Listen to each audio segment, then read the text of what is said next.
Vinnie Brand, the owner of the Stress Factory Comedy Club in New Brunswick, and a comedian himself, was one of my most fun interviews to have. We ended up talking for about 2 hours, so I couldn't preserve his entire interview for the podcast, but what I did was cut it in half, and I will present it to you again in 2 parts. If you heard it the first time, you'll probably enjoy it even more the second time. This is just part 1 that I'm using for my best of, but I will do part 2 as well in the very near future. Vinnie, why don't you describe to me and to our listeners exactly what you are? All right, so, people tend to define themselves. I'm a comic. I'm a plumber. I'm a astrophysicist. Whatever you are, and that tends to be your definition. So Barry J., who we have a mutual connection to Barry and Lynn, who are 2 of the greatest humans that ever lived. Now, I can't recall sitting here whether Barry said it to me or I said it to Barry. There's a movie, Tailor, Tinker, Sailor, Spy. Mm-hmm. I described him that way because Barry was a guy that did everything. And so You couldn't define Barry J. You couldn't say he's this thing. Right.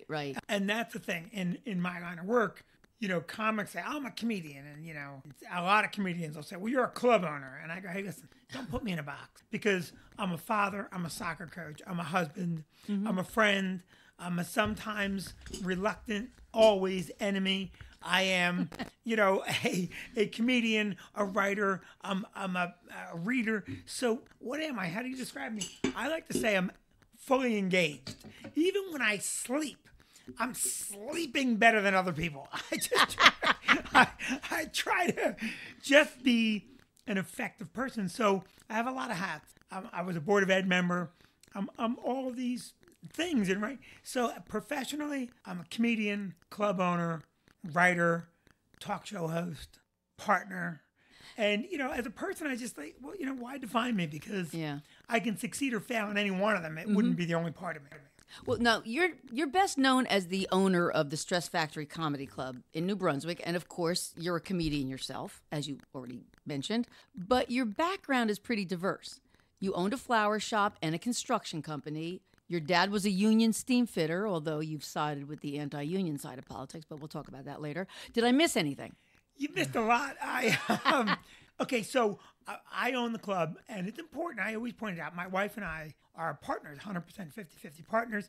She's actually the brains of it. I am more the on-stage personality, so people tend to think of me and only me. You're the eye candy.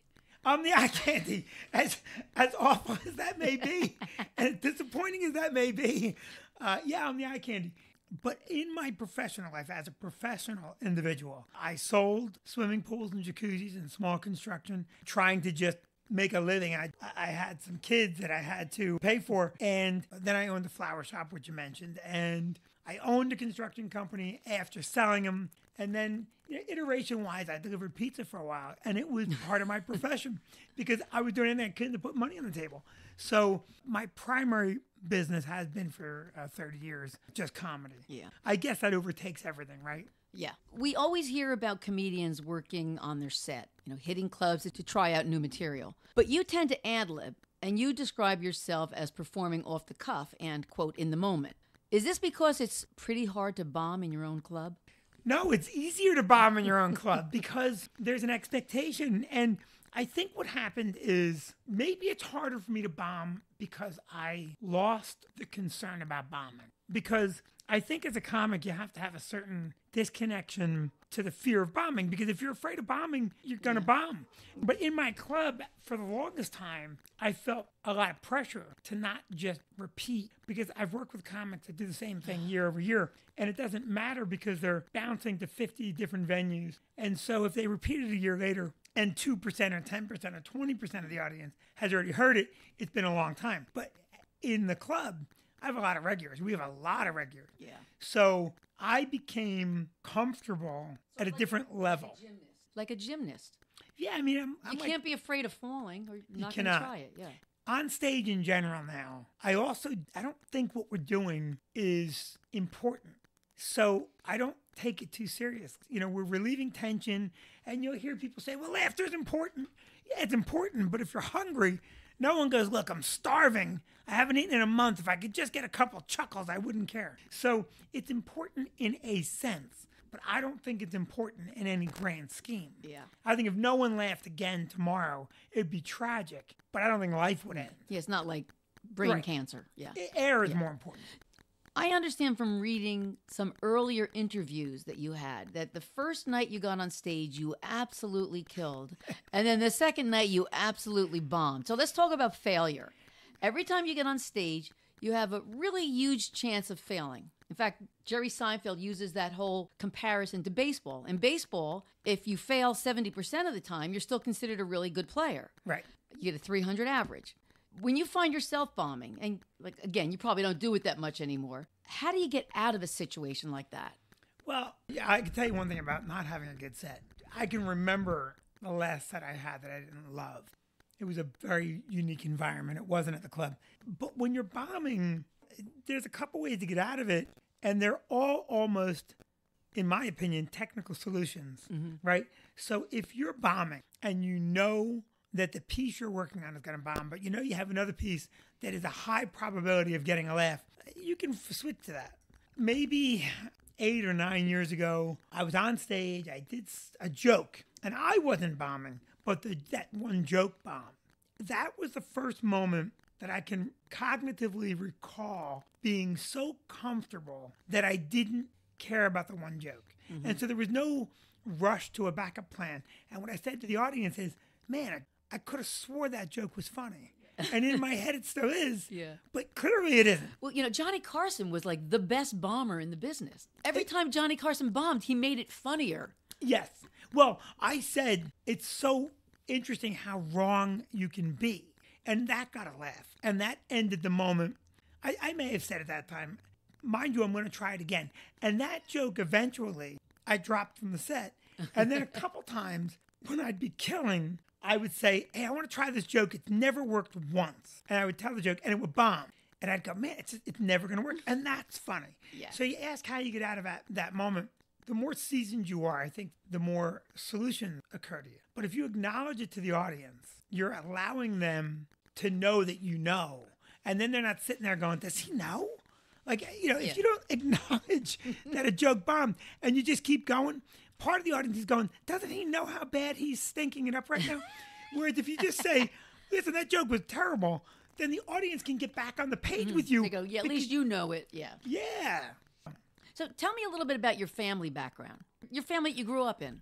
We grew up, my mom and dad were blue collar, not college educated, hardworking, red blooded, flag waving, Reagan Democrat. Voted Democrat their whole life until Reagan, and understood the value of family. And my father and mother both understood the value of laughter. And there was a lot of laughter, and particularly laughter in moments that by definition aren't funny. So, that ability to laugh through your hardships, that was pretty ever present. Poverty teaches you that. Yeah, I got to tell you, I was with my father in the garage one time, and I'll never forget it. He swung a big mallet at a spike he was holding. He missed the spike and tore a big gash in his hand. Ooh. And I said, oh, man, are you okay? And he goes, it's only a flesh wound, which was a Monty Python callback. And we had just watched the movie. That's just a small example of him finding humor in everything. I grew up with 2 older sisters, 1 younger brother. We all developed my father and mother's sense of humor. When I was a kid, I absolutely loved the Beatles. Let me rephrase that. I was obsessed with the Beatles. Finally, one night, my mother, who was very calm, never lost her temper, absolutely placid, flipped out on me. Why can't you talk about something else? She couldn't take it anymore.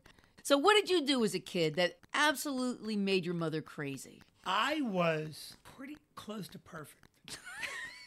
Pretty close. I mean, so close.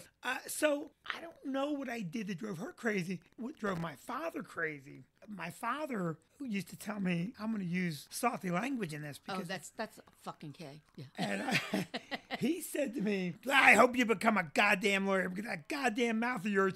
Because when we argued, I would litigate the argument and win and box him in and win. My mouth, my ability to argue would drive my father nuts.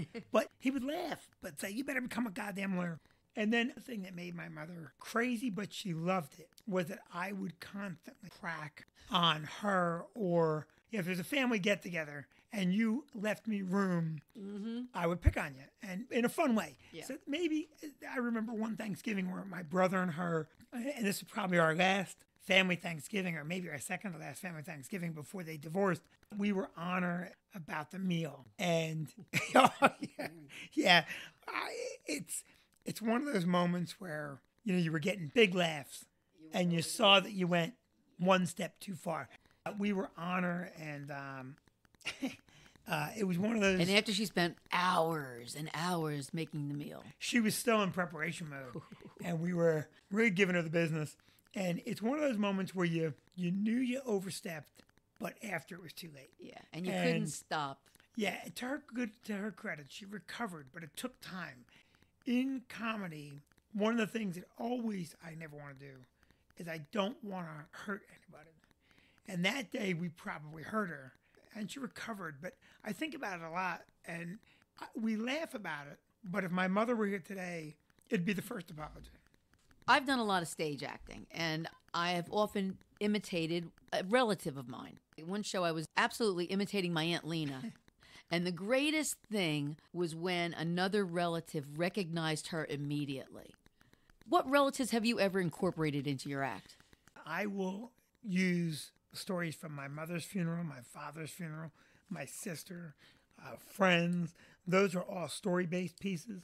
When I imitate them in the story, I give them not their voice, but I give them some exaggerated, ridiculously disconnected voice. But I will tell a lot of stories from family trips we took, and my father, industrial plumber, well educated in his field, but not educated in that classic Harvard sense, and probably one of the smartest guys I knew with regard to how to live life. And so I would do stories from him, stories from just things we lived through with that. So that's how I utilize my family. Yeah. And it's almost always positive. The word I love to use, whether I invented it or not, or bastardized it, I hyperbolize the points of the story. Like a caricature. That draw out the comedy, yeah. What do you think is the internal logic of comedy? Comedians nowadays don't tell jokes anymore. It's all about observational comedy. And it seems that comedy now is more about anger. As I watch, like, Sebastian Maniscalco, he's really incredibly funny, but everything he's talking about is something that he's angry about. And it seems to be a common thread now with a lot of comedians. So is comedy about anger? It's not only about anger. In my opinion, I think that it's about the personalized experience, right? So Sebastian's telling you what bothers him. Bill Burr is about what bothers him. Mm-hmm. Bert Kreischer is a comic that tells stories that are not angry. They're goofy stories. Tom Segura tells stories that are goofy stories, and so I think there's a lot of guys. Brian Regan, Bob Marley, Brewer, me. I don't use anger, but I have used anger. It depends on what anyone's talking about. So when I'm talking about what we did during the pandemic, it's frustration and anger based, but I'm not mad about it. I think it's comical. Yeah. But I can see that anger was a jumping off point for me, right? Now, when I say angry, what angered me? Okay, stupidity or brutal upfront hypocrisy is anger-inducing. Mm-hmm. So if my 9-year-old plays a soccer game and there are 12 kids literally laying on each other for an hour, and then immediately after the game, they're not allowed to shake hands because they might get COVID. And I'm going, okay, well, how does someone not see how dumb that is? So it's frustration that I see that, and it's comical that I see it. There are guys that use anger as a sole source. Tim Dillon, Burr, Lewis Black, Sebastian. I don't think he's angry. He's astonished. I love his company routine. I mean, I could watch that 15 times and still laugh at it. He's great. Sebastian's a great comic. All those guys we just talked about are great comics. Dillon's angry. Burr is angry. Lewis Black is angry. Now, you haven't mentioned any female comedians. Well, aside from the fact that women just aren't funny, that's right. Yeah, and there are fantastic. Jessica Kirson is a great. This is always a conundrum for me because I am inclined to say a great female comic, but I don't need to delineate. Female, yeah. She's just a great comic, and there's a ton of great comics that happen to be women. There's Jessica Kirson, and there's Whitney Cummings, and Chelsea Handler, and Nikki Glazer, and Eliza Schlesinger.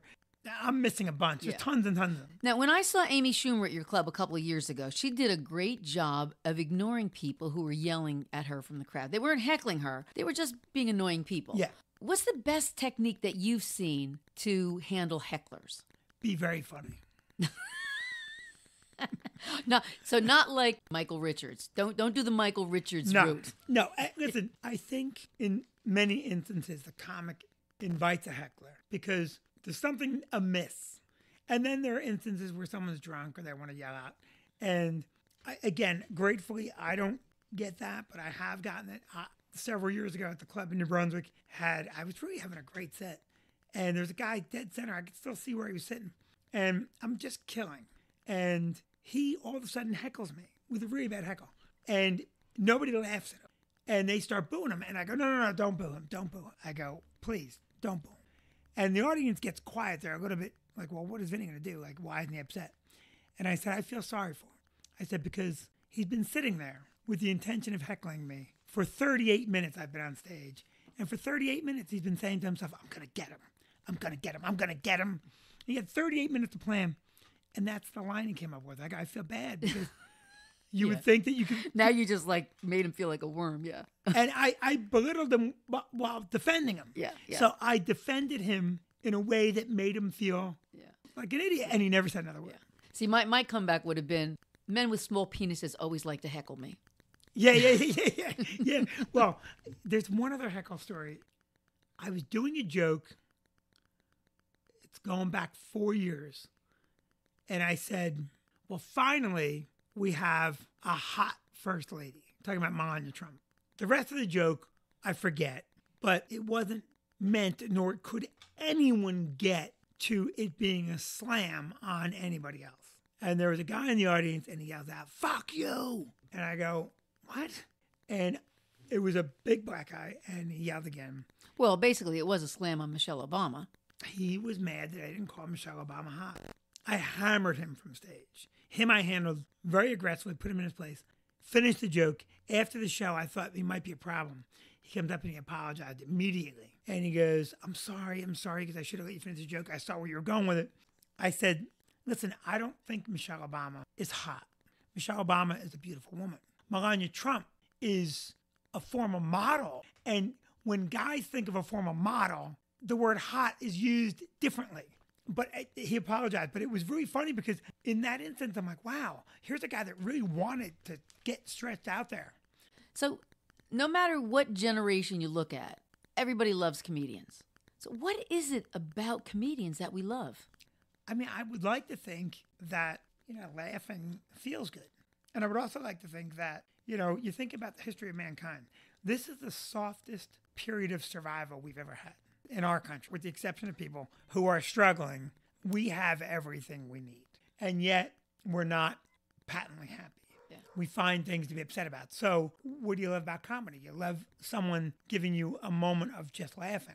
Really honestly, when you think about it, if you wake up and you have 5G coverage, your day should start and end with laughter. It should never end. You should just every day just Louis C.K. has that whole thing about being in an airplane and somebody's complaining because he didn't have Wi-Fi when they were landing, and he's like, "You're 1,000 feet in the air in a metal tube, and you're complaining." But comedy done right gets you out of your complaining self.